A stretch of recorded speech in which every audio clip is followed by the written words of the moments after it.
dalam hal ini, tokoh-tokoh yang menyandarkan diri mereka kepada Asy'ariyah, dia orang tahu, tapi dia orang spin.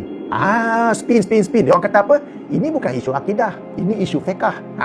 Dia orang spin macam tu. Lalu mereka spin mengatakan bahawa ini adalah isu fiqh, dia bukannya isu akidah. Apakah Allah akan makbulkan kerana orang doa orang dalam kubur, padahal kalau orang di alam dunia doa darat tidak dimakbulkan? So ini adalah isu-isu akidah, bukan isu fiqh.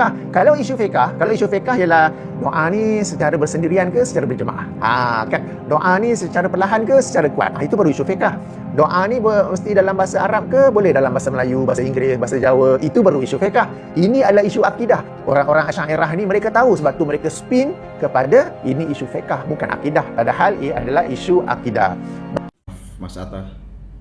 Tapi bohong.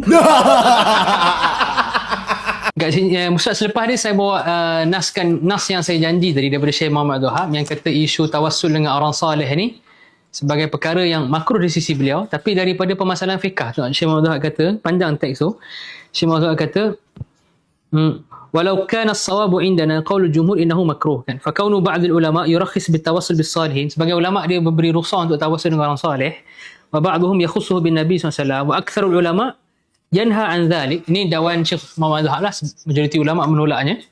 Fa hadhil masalah min masail fiqh. Nas daripada Syekh Muhammad Abdul Wahab sendiri, walau kana as-sawabu indana qaulul jumhur innahu makruh, walaupun di sisi kami yang tepatnya kaul yang kata makruh lah. Tak apa, Syekh Muhammad Abdul Wahab punya pandangan lah, kita hormat laka dhalik, kan. Tapi kita cakap ada ulama lain yang kata boleh. So dekat sini nampak bahawa Syekh Muhammad Abdul Wahab tanawul masalah ni, menghadapi masalah ni bahawa dia masalah khilaf muktabar.